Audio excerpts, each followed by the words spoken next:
My name is Elena Ford. I was the nanny, the live-in nanny, for the Cavendish family for almost 10 years.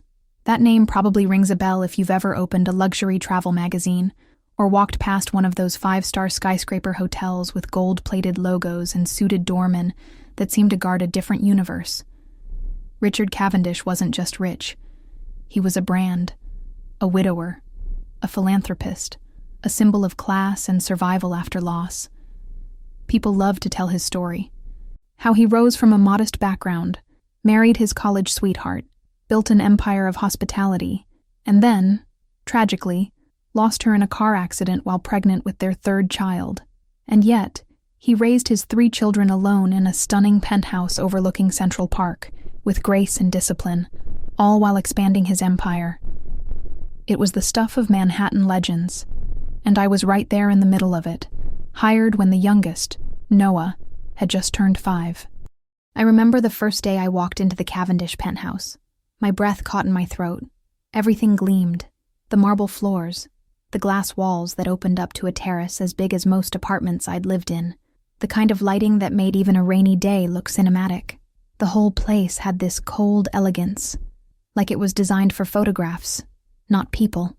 But then I heard laughter. 2 kids, Miles and Olivia, were chasing each other down the hallway, and that's when I saw him. Richard Cavendish, towering, calm, impeccably dressed, and somehow distant. He didn't interview me personally. That was handled by his assistant and a private agency. When I finally met him, it was more like a formal handshake between 2 business people. No warmth, no real curiosity about who I was. Just a nod, a signed contract, and a quiet, "Welcome to our home." He barely looked at me after that, but I didn't mind. My job wasn't to impress him. My job was the kids.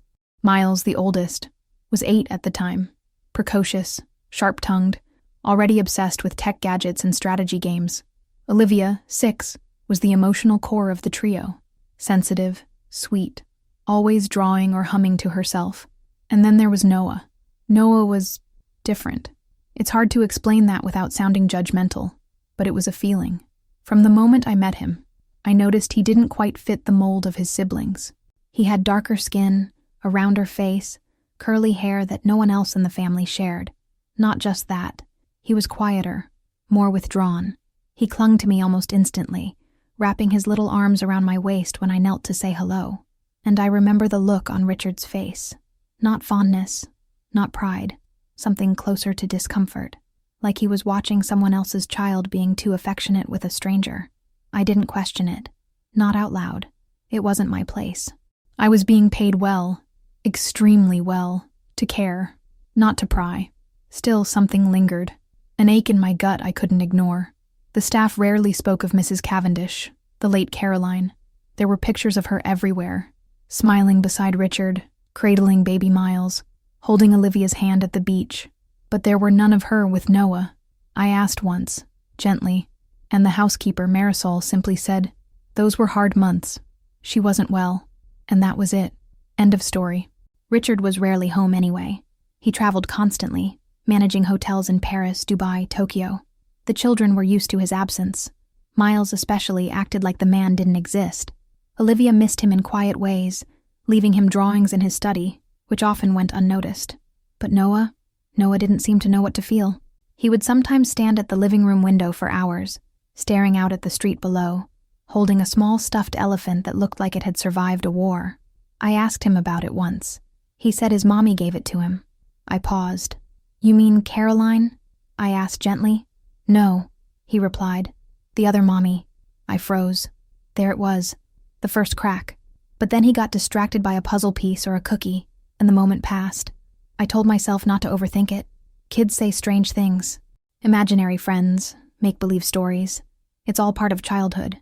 Still, the way he said it, so calm, so certain, it stuck with me.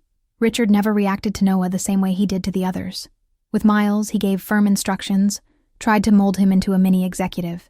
With Olivia, he softened just a little, praised her creativity, indulged her whims. But with Noah, it was like he didn't know what to do. Their interactions were minimal, functional. No bedtime stories, no morning hugs. Sometimes days would pass without them exchanging more than a few words. I filled in the gaps. I bathed him, fed him, read to him, taught him how to tie his shoes and whisper his fears. I became, for all intents and purposes, his mother, though I never claimed that title. I was just the nanny, but when he had nightmares, he called for me. When he scraped his knee, he ran to me. When he learned to read, he wanted to show me first. And every time he did, that feeling grew, that sense that something was wrong, that this beautiful, privileged child wasn't being seen. Not really. That there was a truth hiding in the marble walls of that penthouse, a truth no one wanted to acknowledge. I'm telling this now because honestly, I think I need to. After so many years of silence, of pretending nothing ever felt off, I need to speak, and maybe you'll understand. Maybe you've seen something similar, a secret hidden behind polished smiles and elegant lies. Maybe you've felt that gut-deep intuition that won't let you sleep. So if you're here, listening, stay with me, because the story I'm about to tell isn't just about a job. It's about truth, loyalty, and the lengths we go to protect the people we love, even when they're not our own. And if you want to follow this to the end, to hear what really happened in that penthouse, to know the secret behind Noah's birth, and the choice I had to make, then go ahead and hit the like button. It's a small thing, but it tells me you're listening, that you care, that maybe, just maybe, the truth matters to someone other than me. When you live in someone else's world, sleep under their roof, eat at their table, blend your routine into the folds of their polished life, you learn to recognize things others miss. I wasn't just a nanny, I was an observer, a silent presence in the background of the Cavendish family's life. And silence, I learned, could be its own kind of burden.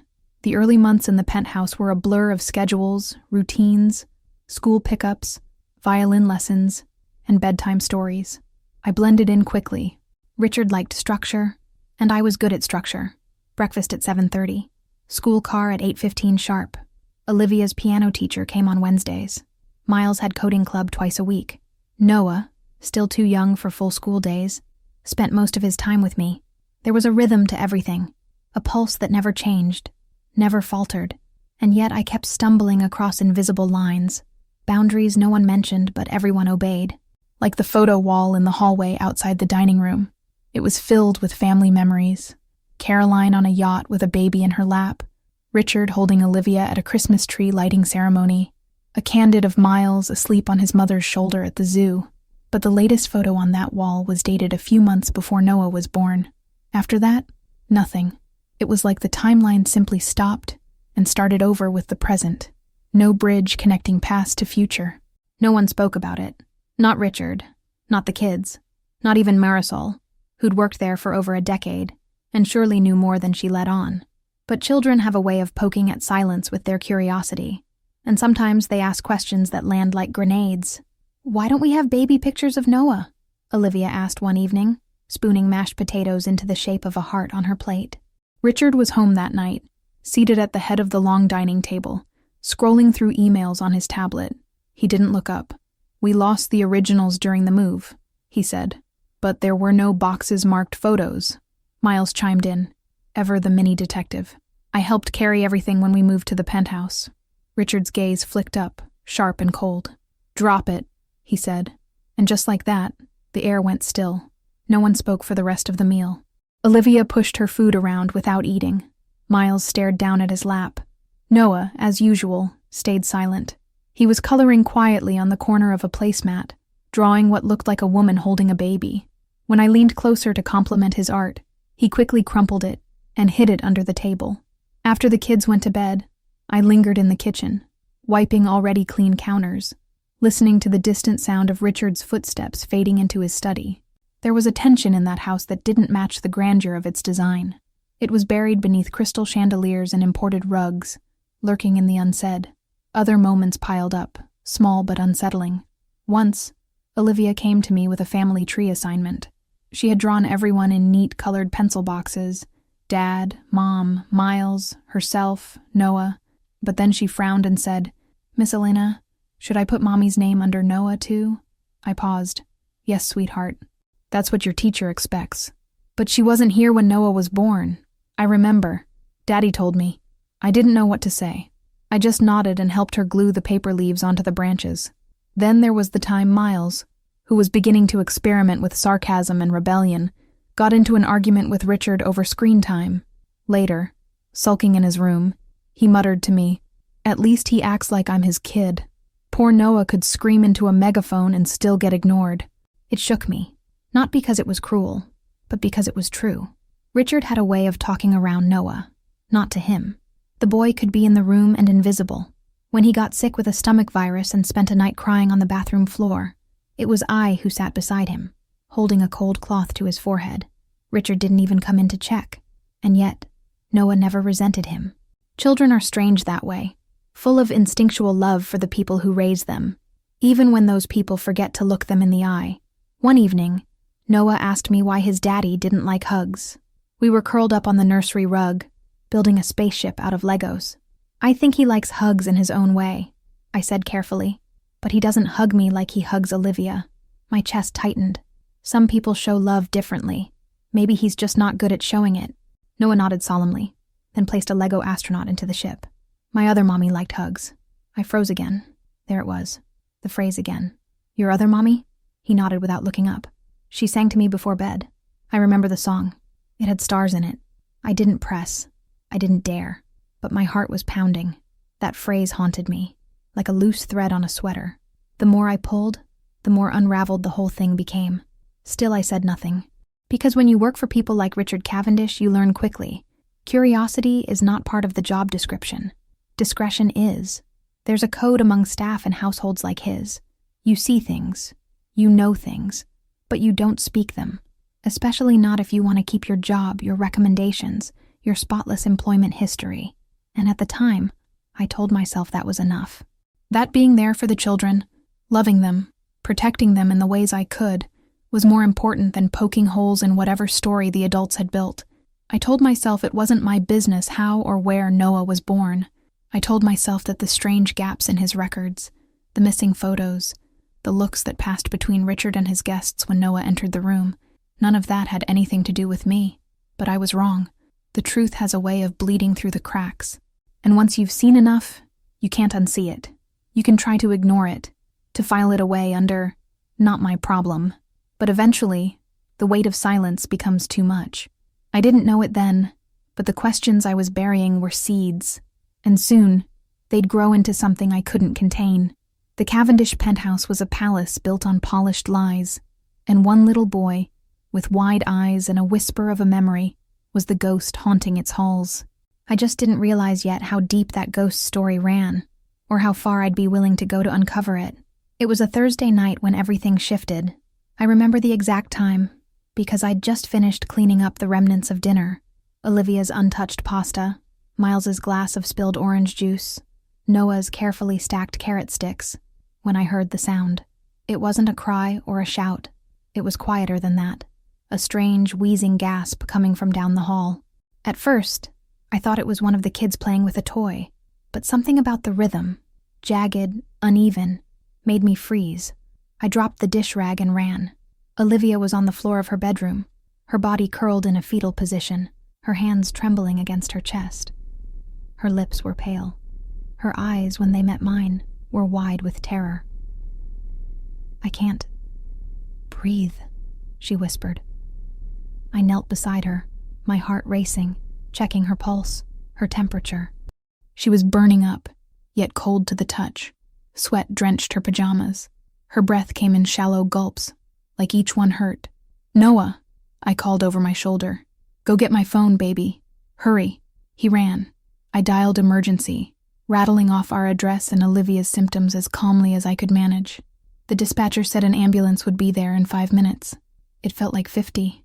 Miles stood in the hallway, silent for once, his face pale. He didn't ask questions, just waited. I tried calling Richard, twice. No answer. Then I remembered. He was in Singapore for a board meeting. Different time zone, different reality. When the EMTs arrived, I answered every question they threw at me. Olivia had no known allergies, had been fine all day, had complained of a headache before dinner, but nothing serious. Until now. They needed her medical history, quickly. I gave them what I could from memory, then offered to get the family's records from the locked filing cabinet in Richard's office. I had the spare key. I'd used it once before when Olivia needed a school immunization form. This time, no one questioned me. The paramedics were already preparing to transport her, and I had minutes to find what they needed. I opened the drawer and pulled the labeled folders. Miles Cavendish, Olivia Cavendish, Noah Cavendish. Olivia's file was thick. Vaccinations, hospital visits, pediatrician notes, allergy tests. I took photos of the most recent pages with my phone and ran them back to the EMTs. She was stable enough to transport. They promised to call with updates as soon as they could. I kissed her forehead, promised her I'd be right behind her, then watched as they rolled her out the door into the cold night. After Miles and Noah were asleep, though asleep might be too generous a word for what they were doing, lying stiff and wide-eyed under the covers, I went back to the study. I couldn't shake the feeling in my gut, a worry I couldn't name. I opened the drawer again. My hands hovered over Noah's folder. I wasn't planning to snoop. That's not how I work. But the more I thought about the night's chaos, the more I realized something was missing. Something subtle, something instinctive. I opened the file. Immediately, I knew something was wrong. Unlike Miles and Olivia's files, which were thick with charts and notes and clipped corners from copied pages, Noah's was sparse. Only a few sheets, a single vaccination record, a brief note from a pediatrician I didn't recognize, no birth hospital listed, no OB/GYN signature, no maternal history. I turned to the birth certificate. That's when my heart sank. Where it should have listed the mother's full name, there was a blank. Just that. A blank line. No notation. No mother deceased. No initial. No placeholder. Just nothing. Richard Cavendish listed as the father. Location: Vermont. Date: 10 days after Caroline's reported death. But no mother. My mouth went dry. Even in emergency situations, there are standards. Paperwork trails. Noah's file looked like it had been thrown together last minute, and not by a hospital, by someone panicking. I flipped back through the few pages. No prenatal records. No notes from an early pediatric visit. No mention of Caroline anywhere in the medical documentation, which was strange, considering the entire public narrative was that she died during childbirth, during Noah's childbirth. But there was no death record attached. No matching timeline in any of the family's formal files. I sat there for a long time, the pages limp in my hands. It didn't make sense, and yet it made too much sense.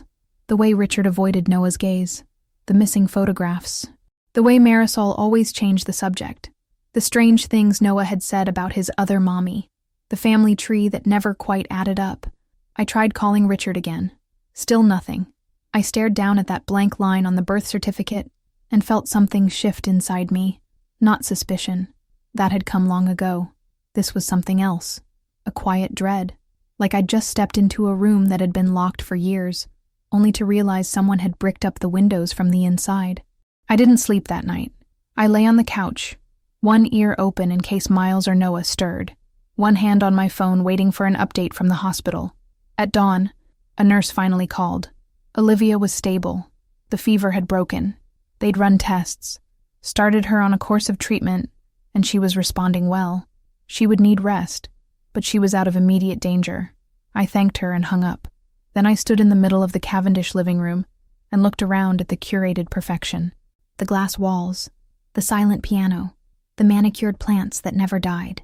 It was all a stage, and somewhere beneath the marble and gold, a secret was buried so deep that even the birth certificate refused to name it. I looked down the hall where Noah slept, curled around his stuffed elephant, and felt a wave of protectiveness wash over me. He deserved better than this, than lies and blank lines and whispered warnings. I didn't know what I was going to do.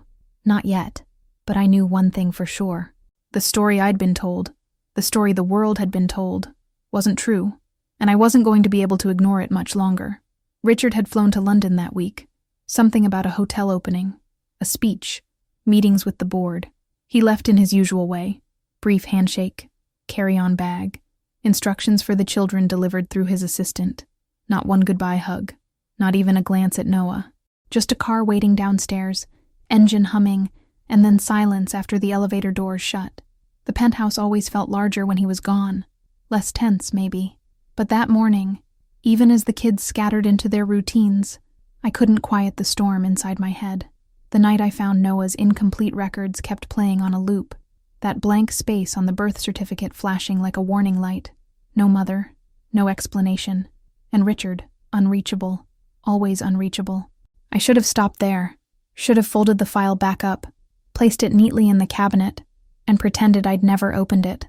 That would have been the safer path, but something inside me had shifted, a knot tightening in my gut every time I looked at Noah's face. So when the kids were at school, and the housekeeper had gone out for groceries, I found myself standing in the study again.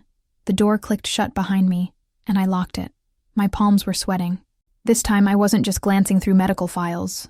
I was searching, not because I wanted to destroy anyone, but because I needed answers. Not for me, for him. The study was a shrine to order. Shelves of leather-bound books, awards in glass cases, framed magazine covers with Richard's face on them. A crystal decanter sat untouched on the bar cart.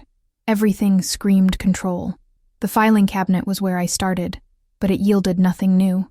I opened drawers, sifted through folders. Everything looked sanitized, curated, almost too perfect, as if someone had scrubbed history clean.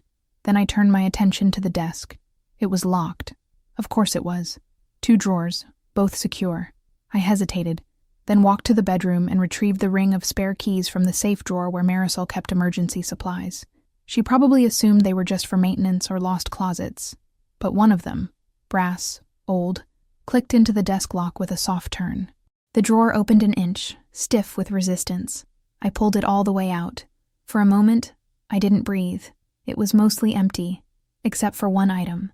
A cream-colored envelope, its edges soft from handling. No name on the front. No stamp. Just thick paper, folded once and sealed with a plain gold sticker, like something sent from a private club or a wedding planner. I opened it gently, afraid it might crumble in my hands. Inside, there were letters, 6 in total, each one handwritten. Each signed with the same name, Julia. The handwriting was delicate, looping, ink smudged in places, like she'd written in a hurry, or through tears. I sat down in the leather chair and read the first one. Dear Richard, you haven't answered my calls. I know you're busy, but I need to talk to you. It's been 3 weeks since we last spoke, and I can't do this alone. I thought you said we'd handle things together. I'm scared, and I need to know you're still there. My hands began to shake.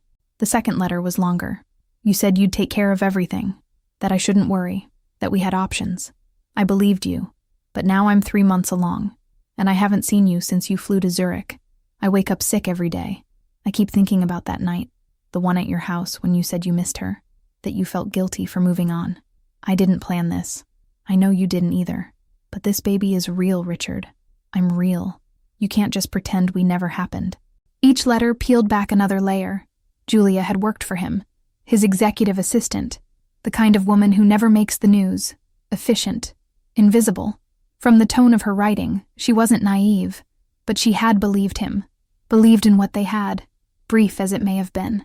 Letter 4 stopped me cold. I went to the clinic today. They asked if I wanted to terminate.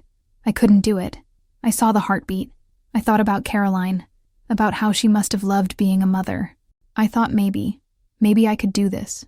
Maybe if you meant any of what you said, you'd still want to be part of it. But if not, I'll figure it out. I just wanted you to know. His name will be Noah, whether you ever meet him or not. That's when I dropped the pages. Noah. She had named him before he was born. I pressed my fingers to my lips, trying to contain the emotion rising in my chest.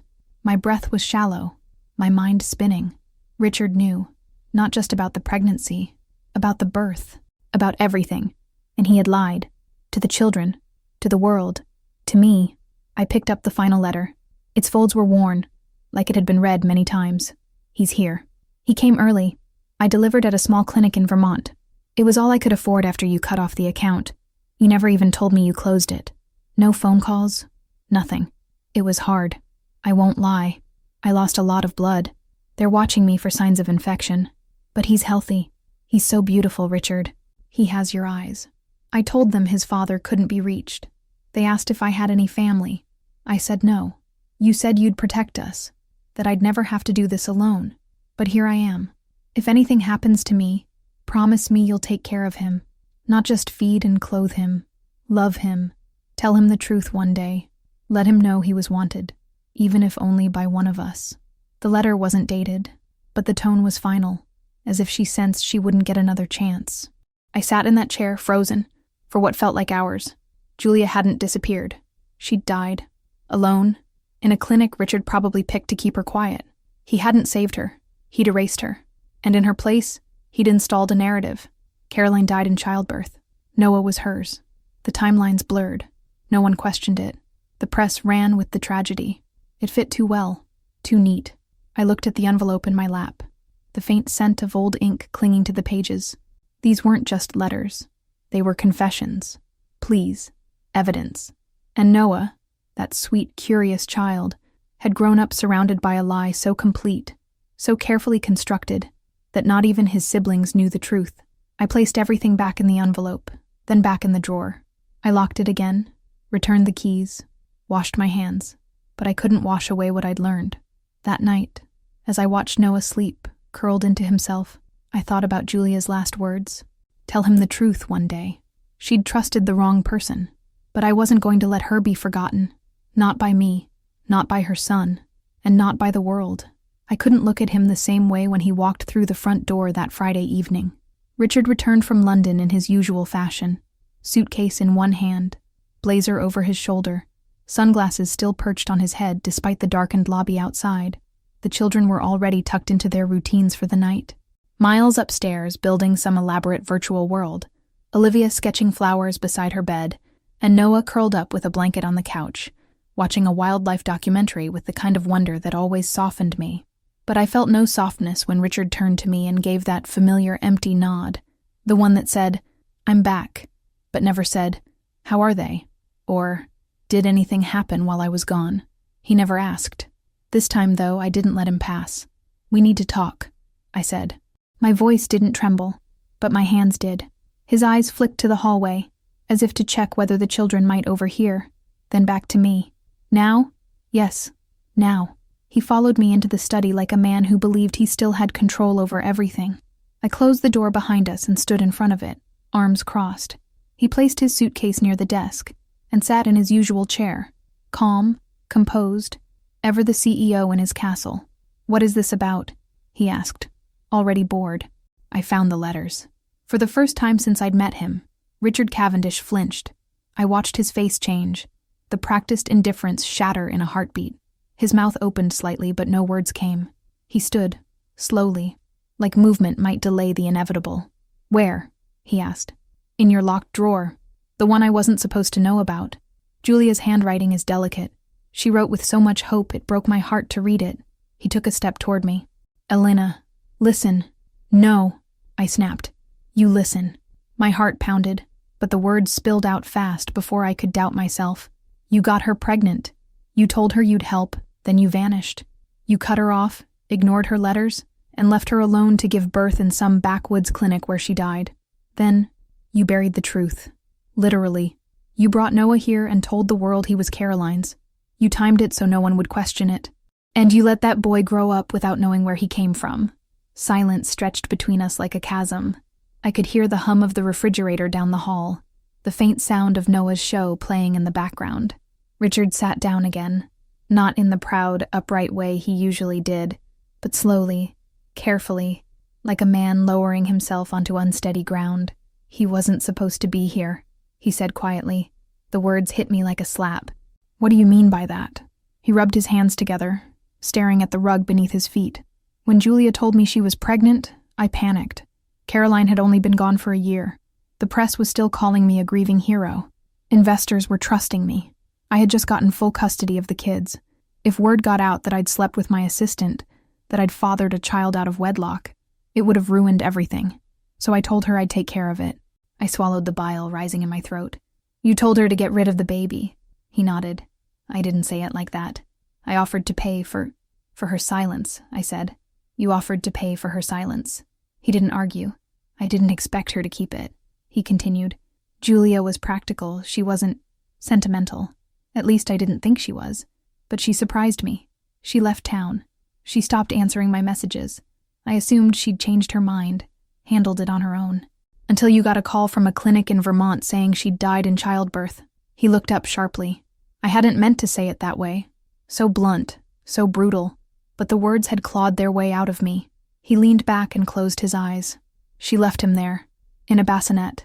No family to call, no one to claim him. And suddenly, I had this baby with my face, and her name nowhere to be found. I didn't know what to do. I panicked. "So you told the world he was Caroline's," I whispered. He nodded again, slower this time. I changed the records, faked a few documents. No one questioned it. Everyone wanted to believe I was this devoted widower, that I was honoring Caroline's memory by raising her children. "You lied to your own kids." "I protected them." I laughed, bitter, hollow. Protected them? From what? The truth? From chaos, he snapped. From scandal. From growing up with people whispering that their father knocked up his assistant. From seeing their family name dragged through the mud. And what about Noah? His face twisted. I kept going. "You protected your empire, your reputation. You didn't protect him. You denied him everything. The truth. His mother's name. Her story. Her family. You raised him like a ghost, Richard." He was silent. Then finally he said, "He was better off here than in a foster system, or with strangers who didn't know how to raise a Cavendish." "He's not a Cavendish," I shouted. "He's a boy. A 10-year-old boy who loves animals and draws pictures of a woman he barely remembers. A boy who clings to people who hug him because you never do. A boy who thinks he has to earn your love because he doesn't understand why you look through him like he doesn't belong." Richard stood again, shaking. "Don't do this." "I'm not doing anything," I said. "You already did." Then his voice broke. "If you tell anyone, I lose everything." There it was. Not guilt, not sorrow. Fear. He was terrified. Of headlines, of board meetings, of inheritance lawyers and legacy protectors and stockholders. "Please," he said, "don't destroy this." He stepped toward me again, slower this time. "We can figure something out. I can explain it to you. I didn't mean for it to go this far. You don't get to bargain," I said, stepping back. "Not with me." He looked like he might collapse. "I trusted you," I said. "I lived in your house. I raised your children. I became the mother your son didn't have. And now I know why he never fit in, why there were no baby pictures, why the other two never mentioned Caroline holding him. Because she never did. She never could." He didn't speak again, just sat there, deflated. I left him in that chair, the mighty Richard Cavendish, alone in a study filled with awards built on lies. I walked back down the hall and peeked into the living room. Noah had fallen asleep on the couch, the stuffed elephant still tucked under one arm. I knelt beside him, brushed a curl from his forehead and whispered, "I see you.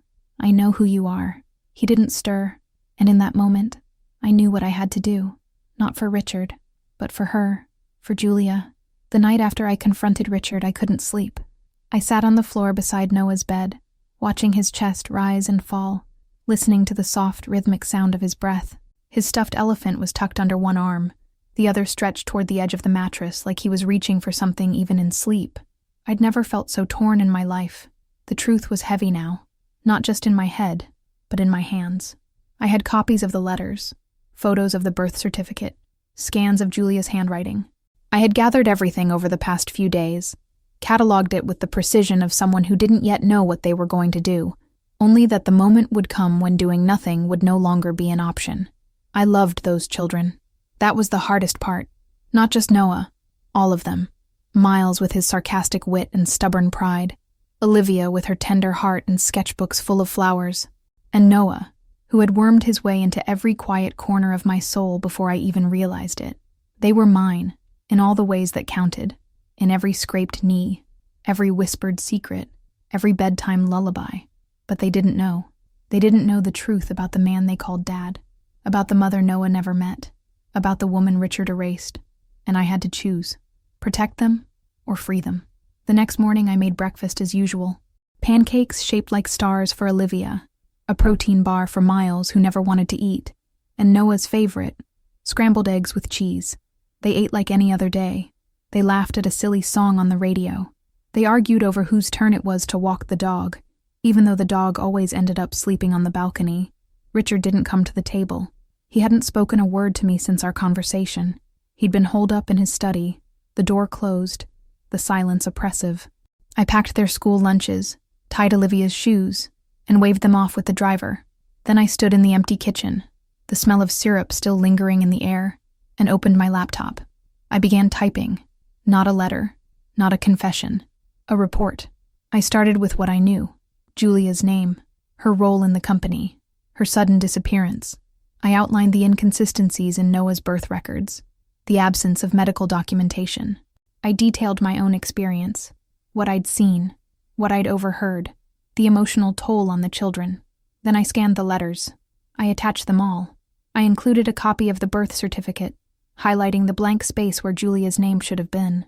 I referenced public records, timelines that didn't add up, press clippings about Caroline's supposed death during childbirth, and the silence that followed. I didn't sign my name. I created a new email account, used a VPN, masked every trail. Then I sent it.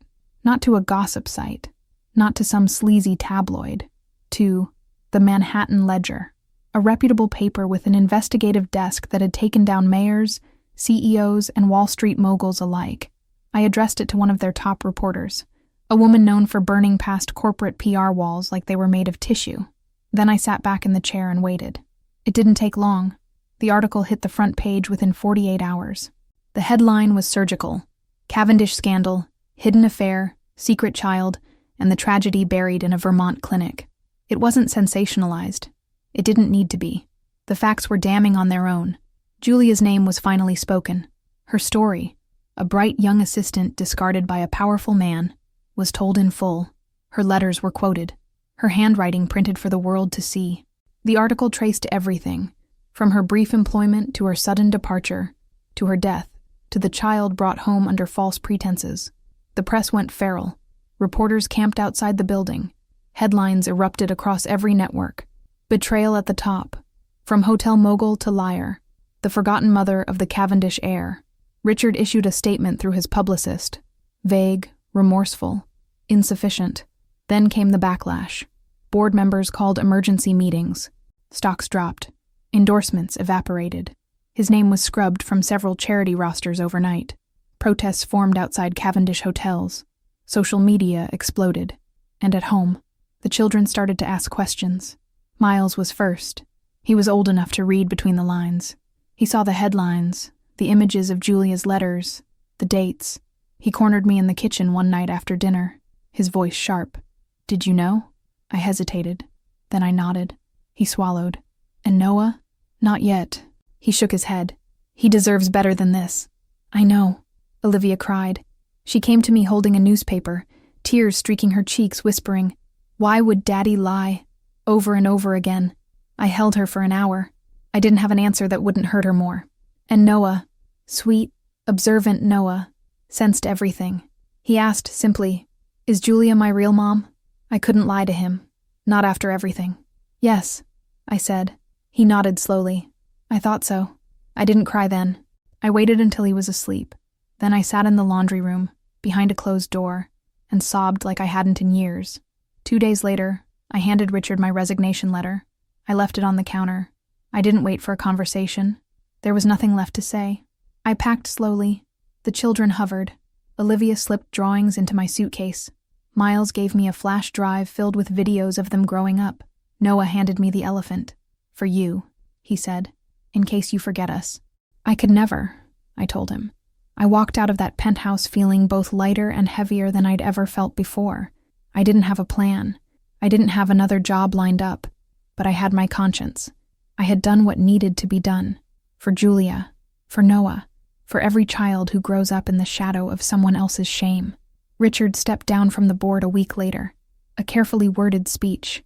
A vow to focus on his family. Too little. Too late. The empire didn't fall, but it cracked. Deep enough that it would never look the same again. And I started again. Quietly, at first. I launched a small agency focused on placing childcare professionals with ethical families. I spoke at conferences about caregiver rights. I offered workshops on trauma-informed child development. And I waited for the day I'd hear from them again. It came in the form of a letter. Noah's handwriting. Slanted. Big loops. "Thank you for telling the truth. I love you." That letter sits framed on my desk. The choice I made shattered a lie, but it lit the path forward. And in the wreckage, something honest. something sacred, finally had space to grow.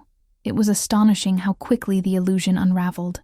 The Cavendish name, once uttered with admiration in every polished boardroom and gala ballroom in Manhattan, now echoed with whispers and judgment. The story had gone global, translated, dissected, devoured. News anchors recited Julia's name with practiced solemnity.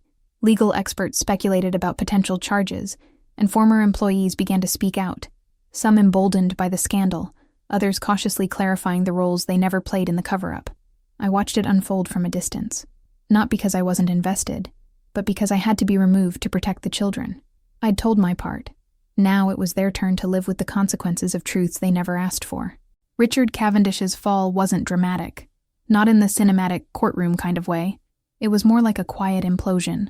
The board issued a statement filled with language like integrity, disappointment, and future direction. Within 72 hours of the article going live, Richard had stepped down from all official roles in the company. His name was scrubbed from press kits and building plaques. His biography disappeared from websites. What replaced it was silence. A few publications tried to spin redemption arcs. Others dug deeper, hunting for more skeletons. But the real collapse didn't happen on camera. It happened in the quiet, in the space where legacy once lived. Investors withdrew. Partnerships evaporated. Donations that once carried prestige became liabilities for charities. Even Richard's trusted friends vanished into polite distance. But what haunted me most was the look on Olivia's face the last time I saw her. The way she held onto my sleeve and asked, "Is Daddy going to jail?" I crouched beside her and said gently, "No, but he's going to have to work very hard to make things right." She nodded, not like a child, but like someone older, already understanding that sometimes the people you love disappoint you in ways you can't fix. Her health had become a priority in the chaos, and for that, I was quietly grateful. With the truth exposed, Olivia's condition, one that had previously been mismanaged in the swirl of cover-ups and distractions, was finally addressed by specialists. She began a treatment plan. Proper doctors, full records, no more guessing games. Her symptoms stabilized. Her strength returned. And I knew that was one small justice born from the ashes.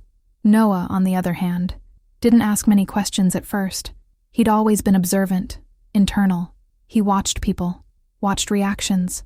He seemed to process everything in silence, retreating into drawings and nature shows like they were shields. But one afternoon, I received a call from a woman named Anne, Julia's mother. She had read the article, had read it twice in fact, and then cried for 3 hours before searching every corner of the internet for someone who could help her reach me. She had never known about Noah. Not a hint. Julia had vanished from her life after a falling out years before. They hadn't spoken since. Anne said that if she'd known, even suspected, that her daughter had died giving birth to a child she never got to meet, she would have moved heaven and earth to find him. I told her everything, carefully, respectfully. Then I called Richard. To my surprise, he answered. We hadn't spoken since the day I left. His voice was thinner now, quieter. He didn't argue when I said Noah had family who wanted to know him. He didn't protest or threaten. He just sighed. "Do what you think is best," he said. "I'm not the one who gets to decide anymore."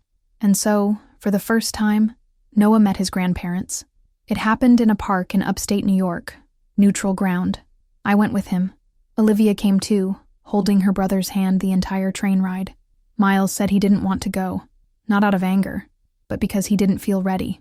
He'd meet them eventually, he promised. Anne and her husband, Robert, were waiting on a bench, a small box of pastries on their lap, nervously watching the path. When Noah saw them, he didn't run. He didn't speak. He just stared for a long moment, and then slowly walked forward, like he was trying to remember something his body had always known. Anne knelt down and whispered, "Hi, sweetheart. I'm your grandma. You don't have to say anything. I'm just so happy to see you." Noah reached into his backpack and pulled out a drawing. A woman with long hair holding a baby. "I made this," he said. "My other mommy used to sing songs with stars in them. I remember her voice." Anne cried. That meeting lasted hours. They talked about Julia, her favorite books, her laugh, how she used to dance in the kitchen when she thought no one was looking. Noah asked questions, some big, some small. Anne showed him photos. Stories poured out like water breaking through a dam. From that day forward, they stayed in touch. Not daily, not overwhelming, just enough to grow something honest. Noah didn't stop calling Richard Dad. He didn't disown him. He didn't need to. Children have space in their hearts for more than one truth. But now, when he drew pictures of his family, he included new faces. A grandmother with kind eyes, a grandfather who taught him how to plant sunflowers, a mother who lived in the stories passed down to him. Richard rarely left the penthouse after that. He declined interviews. Retreated from public view. Some said it was cowardice. Others called it shame. I didn't care. What mattered was that the lie was no longer the foundation of Noah's life. I kept in touch with the children. Letters, emails, video calls. They still sent drawings. Still told me about school plays and science fairs. Olivia mailed me a pressed flower from her garden, calling it a symbol of things that grow even after winter. Noah sent me a photograph once. Him and Anne and Robert at a museum. He was smiling. A real smile. I framed it. The Cavendish legacy, as it had been, was over. The name still existed. The building still stood. But the myth, the story of a perfect man who triumphed through loss, had crumbled. What replaced it wasn't perfect. It was scarred, stitched with regret. But it was real. And that, I've come to believe, is far more valuable. Sometimes I wake up before dawn and sit by the window with a cup of tea, listening to the silence just before the world begins to stir. That's when the memories creep in, soft at first, then sharper, like a tide washing over my thoughts. It's been nearly 3 years since I walked out of that penthouse for the last time, and not a single day has passed without me thinking of them. People ask if I regret it. Going public, exposing the truth, setting fire to a carefully built illusion. I think about that question often. I think about the children, their faces, their lives now. I think about Julia, her letters, her last hopes. And I think about the version of myself that lived quietly in someone else's shadow for so long, believing it wasn't my place to speak. I don't regret it. Because what I did wasn't about revenge. It wasn't about humiliation or headlines. It was about truth. About honoring the memory of a woman who was erased. About giving a child the story he was owed. About choosing love, real love, over silence. After everything unfolded, I took time to breathe. I moved to a smaller city, rented a modest apartment, lived simply for a while. But the weight of everything I'd witnessed, everything I'd endured, it didn't leave me. I'd seen too much, heard too many stories, not just from the Cavendish children, but from other nannies, other caregivers, who'd been pushed aside, used, ignored. Women, mostly, whose work went unseen, whose voices were dismissed. So I started something. It began as a blog. Just me, writing into the void about the hidden lives of domestic workers, the sacrifices, the heartbreaks, the love we pour into children not born from us, but who become ours just the same. Then came emails, comments, messages from nannies around the world. Women from the Philippines, Haiti, Honduras, the UK, all telling me, yes, me too. I registered as a nonprofit 6 months later. We called it The Caretaker's Voice. It's not big, not flashy, but we advocate. We offer legal aid. We host support circles. We fight for fair wages, contracts with dignity, protections from abuse. And I am proud of it. Deeply, quietly proud. But nothing compares to the letters, the ones I still get from the children. Olivia sends watercolor paintings now. She's taken her sketches to another level. Fields of lavender, portraits of girls with stars in their hair. She writes in the margins, thinking of you, always. We're growing our garden again this spring. The sunflowers are taller than Noah. Miles emails me articles sometimes.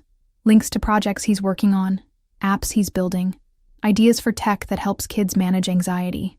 He signed one message. I'm using the chaos for good. You taught me that without even trying. And then there's Noah. His letters come once a month.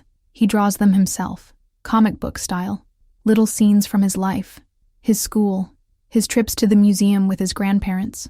He always includes a panel of himself standing in a field at night, looking up at the stars. Sometimes Julia is there with him. Sometimes it's just him, a flashlight in one hand, a stuffed elephant in the other. One letter, not long ago, simply said, I don't remember her voice, but I remember the feeling, like when someone tucks you in and you feel safe all the way to your bones. I feel that with Grandma Ann now. I felt that with you too. That one broke me. In the best way. Love is strange, isn't it? We grow up thinking it's a matter of blood and biology, of names on certificates and family trees.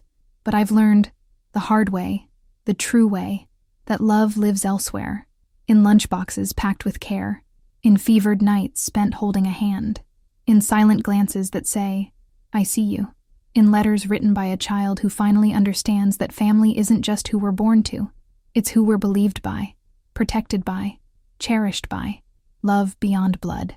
That's what this has always been about, and now I turn to you, the one who's made it this far in the story, who's heard every word of this journey. I want to ask you something, and I hope you'll take a moment to really think about it. What would you have done in my place? Would you have kept the secret? Told yourself it wasn't your role to interfere? That survival was better than confrontation? Or would you have spoken the truth, knowing it might unravel everything, knowing the cost? Would you have stayed for the children? Or left for the truth? And more than that, what do you believe love looks like when it's real? Because I believe it looks like a child learning where he came from. Like a mother's name being spoken again after years of silence. Like a story told not for pity, but for justice. So tell me, in the comments if you will, what would you have done? And if this story touched you, even in a small way, if you saw a part of yourself in it, if it made you remember someone who once made you feel safe to your bones, then I invite you to subscribe.